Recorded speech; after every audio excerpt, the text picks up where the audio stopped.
पहले तो मैं गिरी सर को बहुत थैंक यू बोलना चाहता हूँ। पहली बार मतलब मुझे लग रहा था कि महाराष्ट्र में तिलक बोल रहे हैं, बाल गंगाधर तिलक। मुझे लगा ऐसे ही बोलते रहेंगे, मतलब जलजला सा पैदा कर देना और फायर पैदा कर देना। तो बहुत सारी बातें तो मैं नहीं समझ पाया लेकिन फिर मुझे लगा कि कभी कभी गाने मान लीजिए नहीं समझ में आए तो म्यूज़िक बड़ी अच्छी होती है।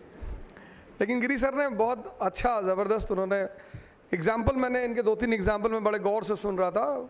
Marathi is related to Devanagari script, तो बहुत कुछ समझ में भी आता है। Sir lots of thanks to you. अच्छा, दूसरी बात ये थी कि अगर आप लड़ोगे नहीं, जो लास्ट 1-2 बातें हैं मैं आपसे शेयर करना चाहता हूँ कि ज़िंदगी का जो सिनोनिम है, मतलब the synonym of life is war. आपने कहा साहब मैं आईएएस की तैयारी नहीं करूँगा, मत करिए, कोई बात नहीं। ऐसा थोड़ी कि हर आदमी आईएएस बनेगा ही, या हर आदमी को आईएएस बनना ही चाहिए, या आदमी आईएएस नहीं बनेगा तो वो जिंदा नहीं रहेगा, ऐसा नहीं है। लेकिन अगर आप ये सोचते हैं कि आप लड़ेंगे नहीं, तो सर आप गलत सोचते हैं। सिनोनिम मार्क्स की एक बात, मतलब उसकी कई सारी बातें मुझे बहुत पसंद है, लेकिन मजदूरों ने मार्क्स से पूछा कि हम क्यों एक्सप्लॉइटेड हैं। कार्ल मार्क्स, लगभग सभी ने नाम सुना। तो मजदूरों ने कार्ल मार्क्स से पूछा कि why we are destined to be exploited, हम एक्सप्लॉइटेड क्यों हैं, हमारी एक्सप्लॉइटेशन की मेन वजह क्या है। तो उस आदमी ने एक बहुत अच्छा आंसर दिया। उस आंसर से मैं बड़ा ज़बरदस्त प्रभावित रहा और अभी तक मतलब मुझे लगता है वो पूरी लाइफ का मूल मंत्र बन गया मेरा। उस आदमी ने कहा कि anyone who is without power, जिसके पास भी शक्ति नहीं है, वो एक्सप्लॉइटेड होगा ही। तो मजदूरों ने कहा कि शक्ति, हमारे पास शक्ति क्यों नहीं है। अब देखो उस आदमी का एक्सप्लेनेशन। पहले उसने कहा कि anyone who is not having power will be exploited, he is destined to exploited. Destined. अभी बारिश हो रही है तो गांव वगैरह में जब तालाब वगैरह में पानी भरता है तो बच्चे तालाब में घुसते हैं और वो जो पानी के सांप होते हैं उनको निकालते हैं वो बाहर, और फिर वो पॉइजन उनमें होता नहीं तो फिर वो निकाल के उन्हें नचाते हैं। That incident is a very good message कि अगर आपके पास पावर नहीं है, कोबरा पकड़ के कौन नचाएगा। Marx was very true when he says कि if you are without power you will be exploited, first thing. Second thing, तो लोगों ने पूछा कि मजदूरों के पास पावर क्यों नहीं है। बहुत अच्छा जवाब दिया। He was a man of a very big understanding.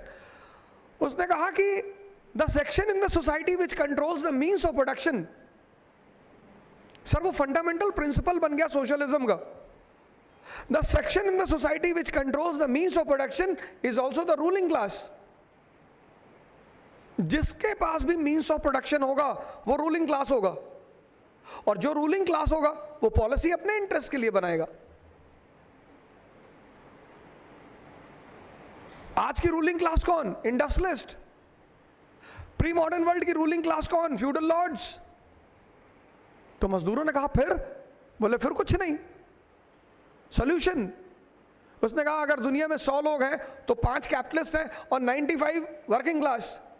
तो he appeals to the working class कि unite and take the political power in your hand. Polity is the guardian of economy. जैसे ही तुम्हारे हाथ में पॉलिटिकल पावर है, तुम private property का concept ही खत्म कर दो। And the concept of private property. बोले उससे क्या होगा?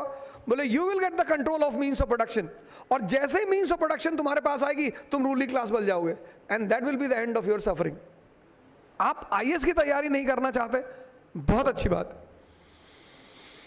लेकिन सर सिंघल साहब ने एक बड़ी अच्छी बात कही कि this examination is not only a competition, it also prepares you for your life challenges. मेरी स्टूडेंट है अलीगढ़ से, मंजू सिंह दिलेर। आज आप गूगल पे डालकर देखिएगा मंजू सिंह दिलेर। She is member of legislative assembly from BJP. तो जब कोचिंग खत्म हुई तो उसने कहा कि सर मैं आईएएस नहीं दूंगी। अरे मैंने कहा 1 साल तुमने प्रिपरेशन की?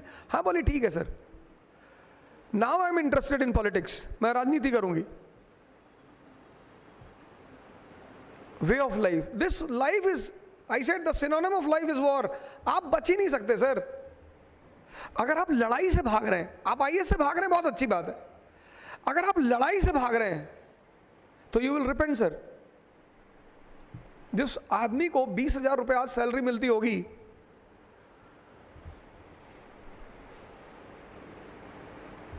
आज वो मानी सी बात है स्लम एरिया में रहता होगा।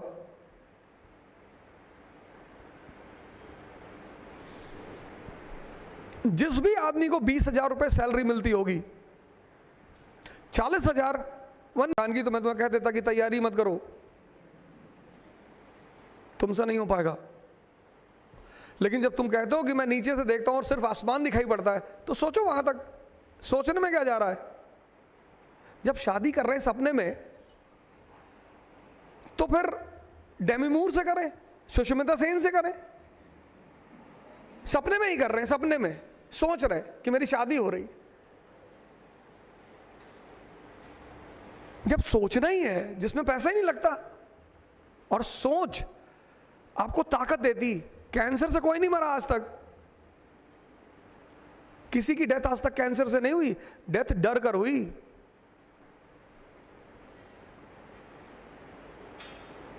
मेरी रिलेटिव है Poonam Shukla, 3rd stage cancer, still surviving, कुछ भी नहीं है, कुछ भी नहीं है। उस लेडी ने कहा मेरी डेथ ही नहीं हो सकती, मैं मरने ही नहीं जा रही। एट प्रेजेंट टाइम, अभी की बात कर रहा हूं। सर लड़ना तो पड़ेगा सर, वॉर से नहीं भाग सकते आप।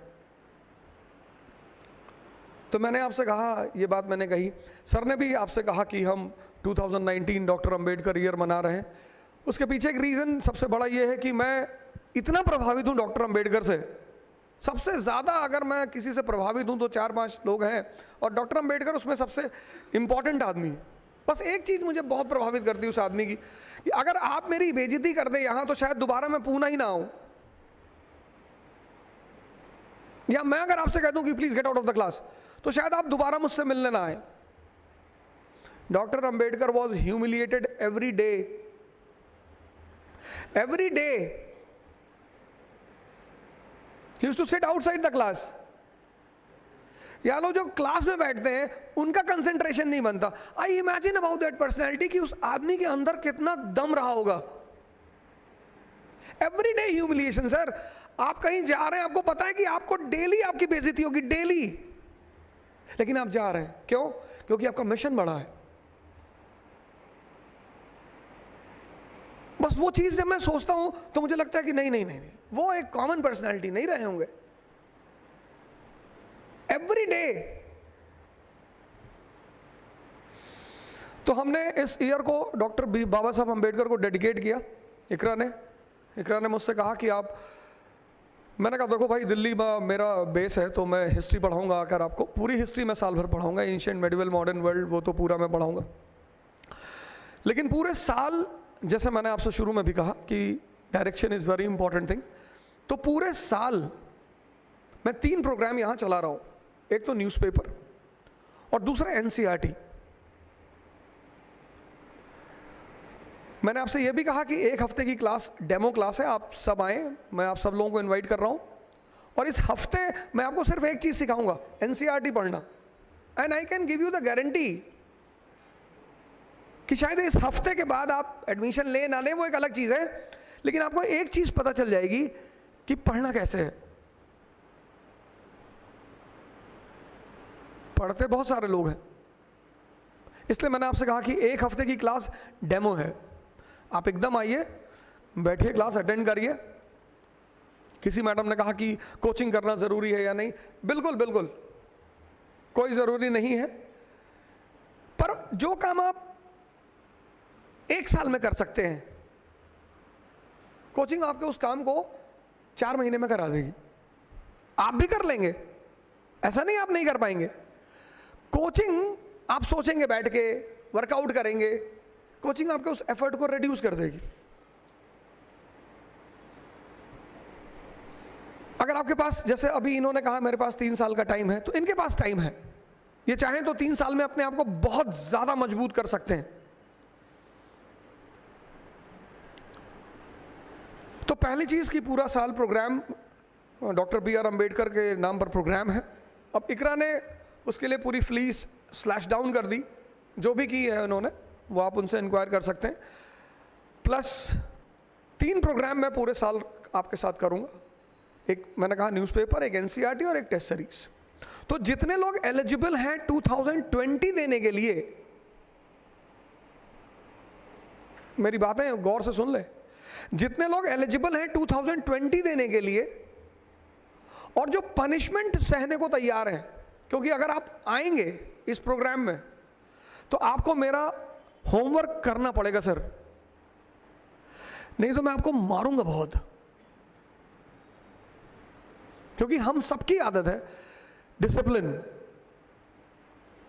कोचिंग में जो बहुत सारी कोचिंग में जो सबसे बड़ी चीज मिसिंग होती है वो ये होती है, कोचिंग में पढ़ाती तो है कोचिंग है, एक चीज कोचिंगों में मिसिंग होती है, वो आपसे होमवर्क, आपके होमवर्क पे ध्यान नहीं देती। जैसे मैंने आपको वर्ल्ड हिस्ट्री पढ़ाया, अब आपने उसे घर पे तैयार किया या नहीं, इस पे वो ध्यान नहीं देती।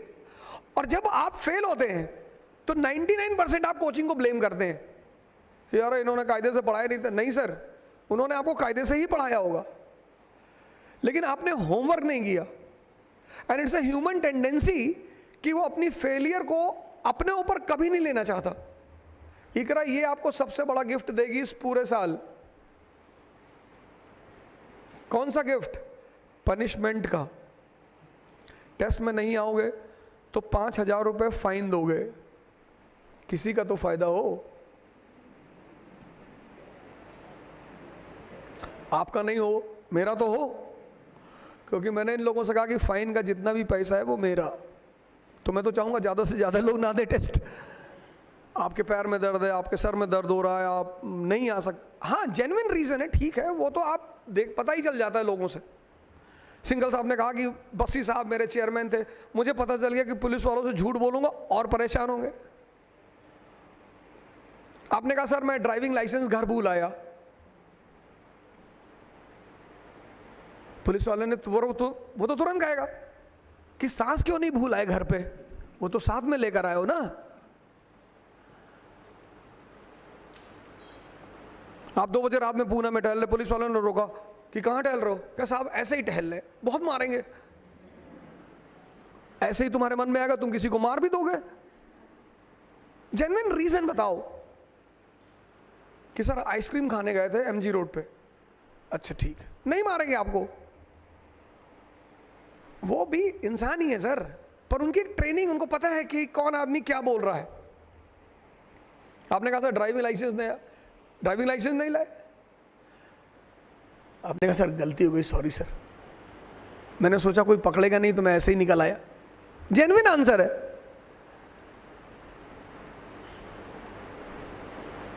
तो ये जो इस साल जो भी, जिनको भी लगता है, जो भी 2020 के लिए एलिजिबल हैं, वो हमारे प्रोग्राम को ज्वाइन कर सकते हैं।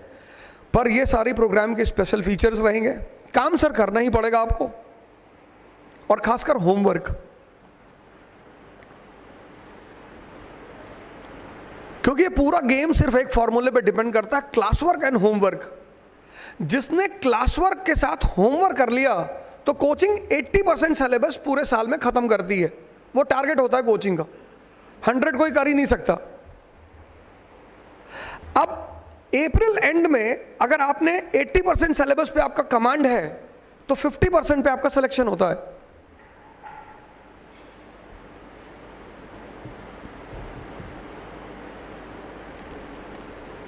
इन्होंने कहा कि किसी चीज को पेंडिंग मत छोड़िएगा। इन्होंने कहा मुझे ध्यान से इतना फायदा हुआ कि कंसिस्टेंसी जो है, एक आम लड़का क्या सोचता है कि अरे 4 दिन में सब कवर कर लेंगे, नहीं कर पाएंगे सर।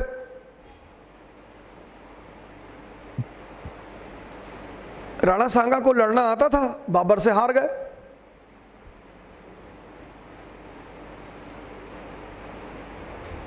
सवाल है प्रायोरिटी का, सवाल है प्लानिंग का।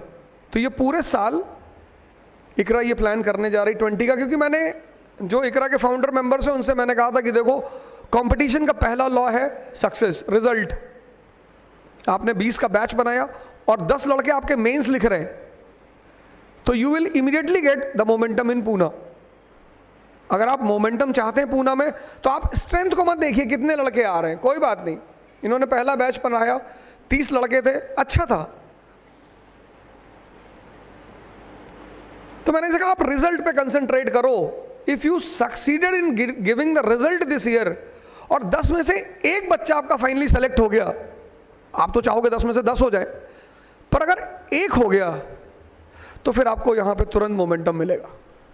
तो that is the sole plan of Iqra this year. इसके अलावा आपको कोई क्वेश्चन पूछना है, क्वेरी पूछना है, तो यू आर वेलकम।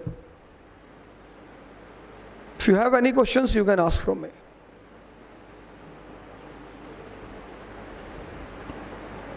कोई क्वेश्चन नहीं?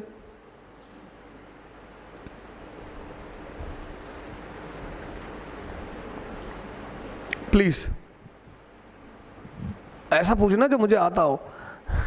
सर, कोई ज़रूरी है कि हम द हिंदू पढ़ें? अगर स्टार्टिंग में जैसे लैंग्वेज के साथ प्रॉब्लम है तो जागरण या समथिंग कोई भी, या द हिंदू ही इम्पोर्टेंट है? यार देखो, कभी प्लेन में सफ़र कियो? No sir. अच्छा, ट्रेन में?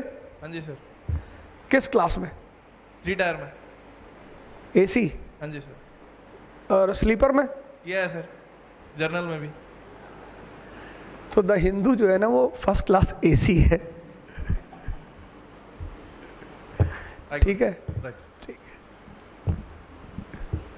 सफर तो तुम किसी में भी करो, डेस्टिनेशन पे तो पहुंचोगे ही।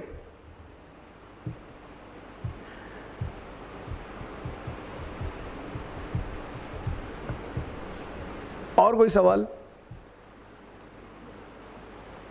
नहीं, क्वेश्चन आप बिल्कुल पूछिए, कोई दिक्कत की बात नहीं है उसमें।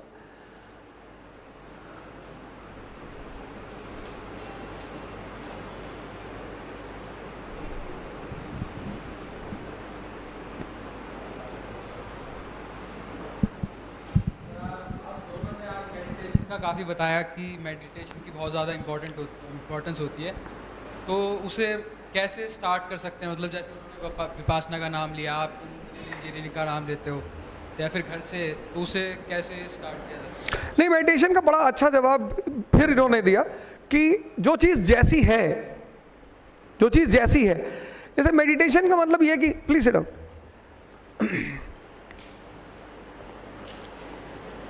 सारी कहानी मन से ही शुरू होती है। साइकोलॉजी तो आज पैदा हुई वेस्ट में, साइकोलॉजी, और बड़ा रोल है साइकोलॉजी का। जैसे मैं एक बड़ा छोटा सा एग्जांपल लेता हूं कि वेस्ट जो है, यूरोप बहुत कहता है कि मुसलमान ऐसे हैं, मुसलमान वैसे हैं, और मुसलमान अपनी औरतों को सप्रेस करते हैं, अपनी औरतों को पर्दे में रखते हैं। तो पता है उससे पीछे उनका मोटिव क्या है? सबसे बड़ी जो वेस्ट की इंडस्ट्री है वो लिकर इंडस्ट्री और कॉस्मेटिक इंडस्ट्री है, कॉस्मेटिक। अब अगर कोई लड़की बुर्का पहनेगी तो कॉस्मेटिक का ज़्यादा इस्तेमाल नहीं करेगी, तो नुकसान किसका? वेस्ट का। तो अब सीधे तो कह नहीं सकते कि यार तुम हमारा नुकसान करा रहे हो, तो बेइज्जती करेंगे। जब तुम किसी चीज पे किसी की बेइज्जती करते हो तो 99% उसे छोड़ना चाहता है। तुम पढ़ते हो दिन भर, स्ट्रेस में हो, प्रेशर में हो, तो तुम्हें उस प्रेशर को रिलीज करना है ना। तो तुमने मेडिटेशन पे बैठ गए, योगा किया, भस्त्रिका। स्ट्रेस रिलीज करने का सबसे प्यारा जो योगा है that is bhastrika. Bhastrika 5 minute अगर आप भस्त्रिका करते हैं, and yoga is not related to any religion. नमाज जो है that is a combination of meditation and yoga. जितने भी रिलीजन हैं वो सारे मन की ही बात करते हैं। Bhastrika, the movement of breathing. आपने 6 घंटे पढ़ाई की, आपका मन भारी हो गया, तो वेस्ट क्या करेगा? मेडिटेशन की बेइज्जती करेगा कि ये आंख बंद करके बगुले की तरह बैठे हुए हैं। योगा की बेइज्जती करेगा कि अगर योगा करने से चीजें ठीक हो जाती तो पूरी दुनिया ठीक ना हो जाए। वेस्ट ने, पश्चिम ने, और ये सब किसके थ्रू किया? साइकोलॉजी के थ्रू। मेरे फादर जब पहली बार मेरे स्कूल आए तो धोती पहनकर आए, तो मेरी टीचर ने मुझसे पूछा कि योर फादर नोज इंग्लिश? तो my father said to my teacher कि I am comfortable in 4 languages, English, Hindi, Urdu and Sanskrit, it's your choice. हम किसी आदमी का अंदाजा, अगर हम संस्कृति पे ध्यान दें, मैंने क्या कहा कि sanskriti is related to culture, culture is related to geography, dress is a very important part of culture. और अगर हम अपने ड्रेस को माने तो लेवाइस कौन पहनेगा?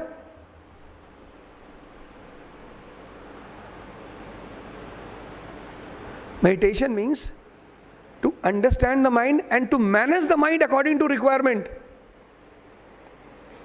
मेरे सीनियर थे तो सुबह जॉगिंग करने आते थे 4 बजे, तो मुझसे बोलते थे कि अब जॉगिंग किया करो तो सक्सेस मिलेगी। तो 2-3 बाद वो मुझे 4 बजे उठाने आए, तो मैंने उठा, तो मैस में बैठे हुए थे, तो हमसे बोले तुम छोड़ दो IAS की तैयारी। मैंने कहा क्यों सर? बोले नहीं कर पाओगे। तो मैंने कहा क्यों सर? बोले यार या तो शाम को मुझसे कहो मत, सुबह 4 बजे चलना है, और जब कह रहे हो तुम खुद को ही मैनेज नहीं कर पा रहे हो, सिटी कैसे मैनेज करोगे? तो मेडिटेशन इज सेल्फ मैनेजमेंट। आपको 4 घंटे पढ़ना है मतलब पढ़ना है। आप घूमने जा रहे हो, वो भी आपका प्लान का हिस्सा हो। विदाउट प्लानिंग आप कुछ भी मत करो। आप अपने कमरे से बाहर निकले, आपका दोस्त मिल गया, बोला मैं गोवा जा रहा हूं, चलोगे? आपने कहा नहीं यार मेरी पढ़ाई चल रही। अरे उसने कहा तुम्हारा गोवा का सारा खर्चा मेरा। अब तुम्हारा दिमाग क्लिक किया कि यार सारा पैसा तो ये दे रहा है। तो आप कहा चलो चलो चलता हूं, तुम्हारी वजह से चल रहा हूं क्योंकि तुम मेरे दोस्त हो। ऐसा नहीं था। आपको लगा कि मेरा क्या जा रहा है, आपका टाइम जा रहा है। दिमाग ने अब दिमाग ही है जो आपको सोच देता। दिमाग ने तुरंत सोच दिया कि गोवा में 50,000 रुपया खर्चा होगा, मैं अकेले जाऊंगा तो, इसके साथ जाऊंगा तो पैसा इसका, मजा मेरा। उसने आपको पॉजिटिव पॉइंट नहीं दिया कि भाई तेरा पूरा शेड्यूल टूट जाएगा 10 दिन का, तू 6 महीने पीछे चला जाएगा। यह है मेडिटेशन का काम। At the right time, the right guidance.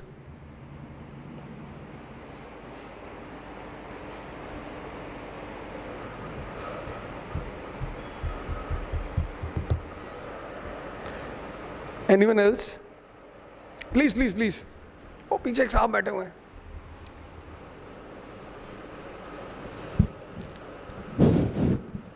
Sir ये जो बात बताई गई है बहुत अच्छी बात लगी, लेकिन सर एक बात ये नहीं है कि मैं IAS ऑफिसर बनना चाहता हूँ और मैं एक सब्जेक्ट में कमज़ोर हूँ तो मैं इलेक्शन लड़ लूँ और पार्लियामेंट के इलेक्शन जीत जाऊँ, तो फिर उसके ऊपर रूल करेंगे उसके मतलब उनके हिसाब से। हाँ बिल्कुल। इस बारे में क्या कॉम्बिनेशन, मतलब एक बंदा है वो ऑफिसर नहीं बन सकता, उसका मैथ्स कमज़ोर है, वो इलेक्शन लड़ लिया और इलेक्शन जीत गया आके, तो उसके बाद वो खुद जो है उनको सब डायरेक्शन देगा, वो गलत तो बिल्कुल देगा, बिल्कुल देगा। नहीं, मैंने क्या कहा आपसे भाई, स्मृति ईरानी जी इतनी बड़ी मिनिस्टर हैं, वो बहुत ज़्यादा पढ़ी लिखी नहीं है वो, क्योंकि राजा की सबसे ज़रूरत चीज़ क्या है? अंडरस्टैंडिंग। आप राजा हैं, आपसे कोई सवाल नहीं करेगा। अगर किसी ने सवाल किया आपसे, आपके दरबार में आपके दरबारी होंगे, किसी ने पूछ लिया कि सर अफगानिस्तान की कैपिटल, तो आप अपने दरबारी से कहोगे कि बता इसको कैपिटल। इसलिए हर राजा के पास दरबारी होते हैं। PMO में कौन है? सेक्रेटरीज, पढ़े लिखे लोग हैं। लेकिन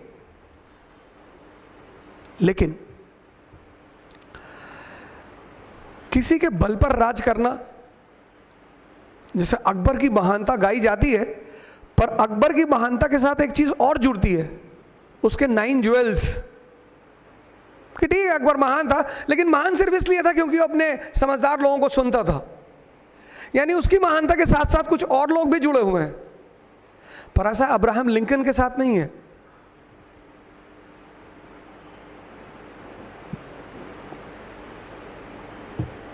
well versed, well knowledgeable.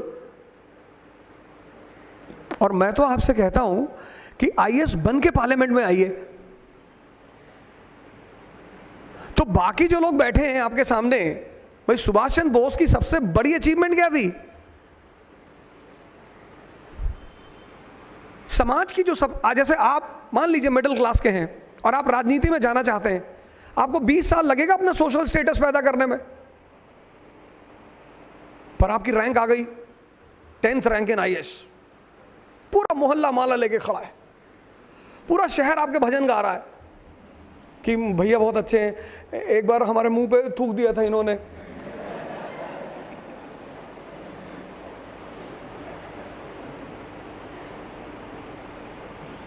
Sir यही चीज है, अगर आप अंबानी जैसी फैमिली से हैं कि आपके पास 11 लाख करोड़ की कैपिटल है, फिर तो आप राजनीति करिए, मत आइए इधर। लेकिन अगर आप हमारी तरह मिडिल क्लास से हैं तो आइए, जो काम आप 20 साल में करेंगे 1 साल में कर लेंगे। बेंगलोर में, कर्नाटका में 1 महीने पहले अन्नामलाई यंग ACP रिजाइन कर दिया उसने। मैं 1 महीने पहले उन्हीं लोगों के साथ बैठा हुआ था, Ravi Channannavar, present time ACP waste Bangalore, young man of 28 years with a very poor background. बोला सर 1 साल होटल में काम किया वेटर की तरह। रवि चन्नानवर, आप डाल के विकिपीडिया पे, यूट्यूब पे डालिए रवि चन्नानवर। जब वो हैदराबाद पढ़ने आया, कोचिंग करने आया, तो उस आदमी के पास खाने को नहीं था।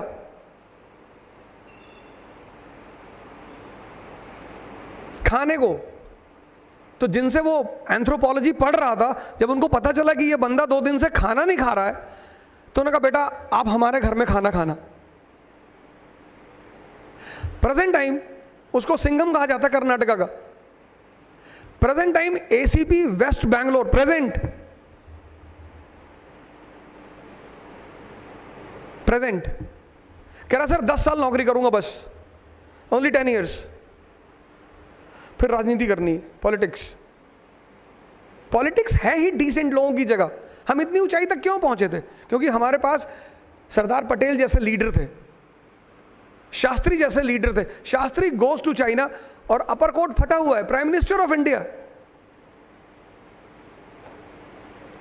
डॉक्टर BR अंबेडकर को Usman Ali Nizam of Hyderabad, he offered him 2000 crore rupees, 2000 crore 1956।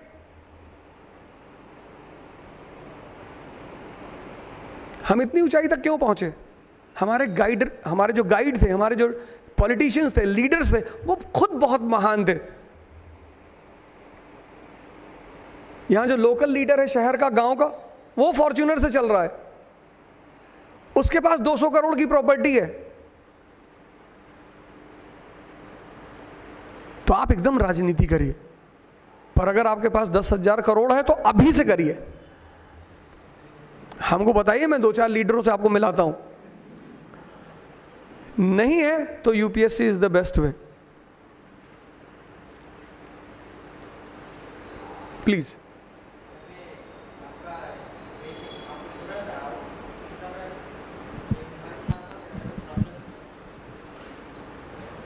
Family background का, उसको टैकल करते वक्त स्टडी किस तरीके से करना चाहिए? जैसा घर देखो, बैकग्राउंड भी वीक होता है। कृष्ण जब पैदा हुए ना तो उनके माँ बाप जेल में थे, हाँ, पर पूरी जिंदगी वो रोए नहीं कि मेरी मम्मी जेल में। कुछ चीजें हैं जिन्हें आप कर सकते हो, कुछ चीजें हैं जिन्हें आप नहीं कर सकते।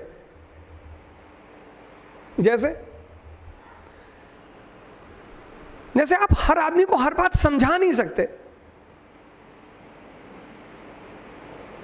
मालिक नहीं समझा पाता। आप अपनी जिंदगी में एक डायरी बनाइए, एक पेज बनाइए, उसमें एक तरफ लिखिए मालिक गॉड, एक तरफ अपना नाम लिखिए, फिर ये लिखिए कि कौन कौन सी चीजें जो मालिक नहीं कर सकता। पहली चीज, किसी का भ्रम मालिक दूर नहीं कर पाता।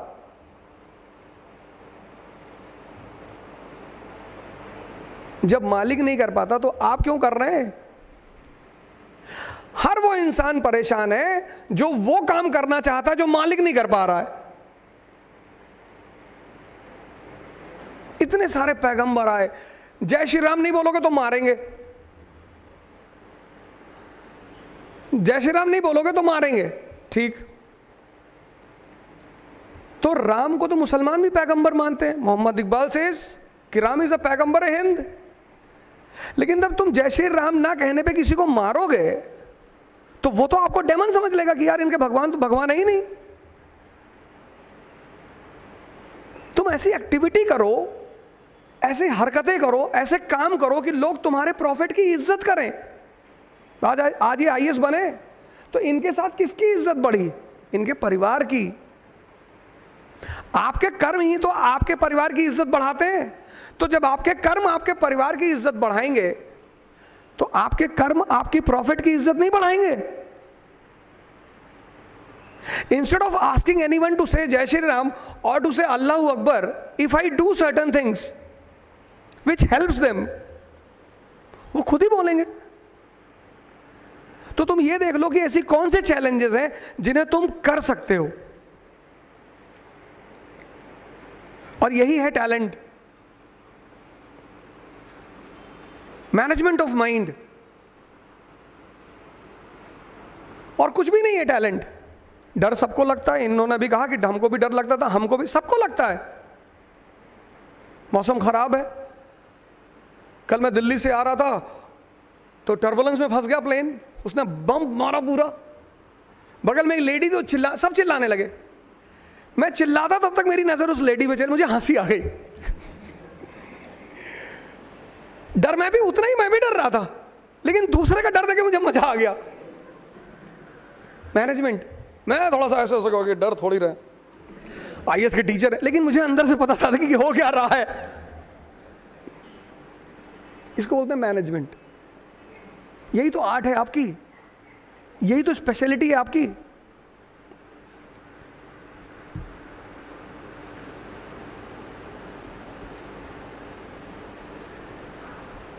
फिनिश।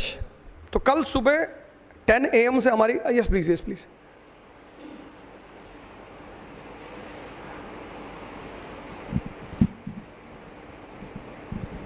हेलो सर, मेरा नाम अज़हर शेख है। सर, न्यूज़पेपर कैसे पढ़ना चाहिए और न्यूज़पेपर में से क्या क्या पढ़ना चाहिए? बेटा देखो, न्यूज़पेपर का काम है, प्लीज सिट डाउन।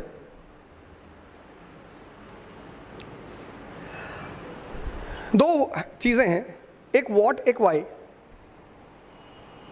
ईरान ने अमेरिका का ड्रोन मार के गिरा दिया। अब यही में पहला क्वेश्चन बन गया, व्हाट एंड वाई। ड्रोन अगर आपको नहीं पता है, वहां पे नोट्स लिखिए ड्रोन्स, आप ड्रोन देख लीजिए क्या है। बेसिक से चलिए, बेसिक से कि ड्रोन ये होते हैं, सर्वेलेंस करते हैं, ऐसा करते हैं। अमेरिका का ड्रोन कौन सा था, उसकी स्पेशलिटी क्या थी? 40,000 फीट पे चल रहा था, इतनी ऊंचाई पे ड्रोन जल्दी उड़ते नहीं है, वो चीज तैयार हो गई। अब उसके बाद ईरान यूएस के मुद्दे पे आई है। क्यों किया ईरान ने ऐसा? पूरा फिगर बनाया आपने। 4 चीजें न्यूज़पेपर में होती है, एक इंटरनेशनल रिलेशंस, एक इकोनॉमी, दूसरा सोशल इश्यूज, और तीसरा नेशनल इश्यूज। और सारे इश्यूज में सिर्फ 2 चीजें ऐड करनी होती, व्हाट एंड व्हाई। तो ये हो गया प्रिपेयर। अब इससे भी एक दायरा आगे बढ़ता है, relevancy. Ayushman Bharat Indian government की एक पॉलिसी है, बड़ी अच्छी पॉलिसी, कि हम गरीब लोगों को मेडिकल फैसिलिटीज अवेलेबल करेंगे। बहुत अच्छा सर, एकदम करिए, पर India is a developing country. तो एक बात बता दीजिए सर, पैसे कहां से लाएंगे? That is called as relevancy of a topic, उसके प्रॉज, उसके कॉन्स। अब मेंस का क्वेश्चन डिसाइड करेगा कि आपको लिखना क्या है। अगर क्वेश्चन आ गया कि Ayushman Bharat is a challenge for Indian government, discuss, तो आपको वो लिखना है कि पैसा कहां से आएगा, पॉलिसी मैनेजमेंट कैसे होगी, हम कैसे डिसाइड करेंगे कि ये सही आदमी तक पहुंच रहा है कि नहीं पहुंच रहा है। और अगर क्वेश्चन आ गया कि Ayushman Bharat is a gift to the rural poor of India, answer different हो जाएगा। एंड newspaper is not for IAS, newspaper is the medium to make you a responsible citizen in democracy. क्योंकि मोनार्की में सिर्फ 3 पिलर थे, एग्जीक्यूटिव, जुडिशरी, लेजिस्लेचर। हालांकि king ही legislature होता था, लेकिन डेमोक्रेसी में चौथा पिलर भी है, दैट इज प्रेस। वो तो हमारे देश का दुर्भाग्य है कि हमारे यहाँ जो आईएएस की तैयारी करते हैं सिर्फ वो न्यूज़पेपर पढ़ते हैं। Newspaper is compulsory for every citizen of India, because we are a democratic nation. हमें इलेक्शन फेस करना होता है, लोगों को चुनना होता है. क्योंकि हमारे यहाँ न्यूज़पेपर का बहुत स्ट्रांग ट्रेडिशन नहीं है, इसलिए हम इलेक्शन किस मुद्दे पे करते हैं? जाति पे, धर्म पे और क्षेत्र पे. तो मैं न्यूज़पेपर कराऊंगा 1 हफ्ते के लिए, तो अगर आप चाहो तो आप वहां हमारे साथ कर सकते हो. इसलिए मैंने कहा कि 1 हफ्ते की पूरी क्लास फ्री है, ये डेमो बिल्कुल फ्री है.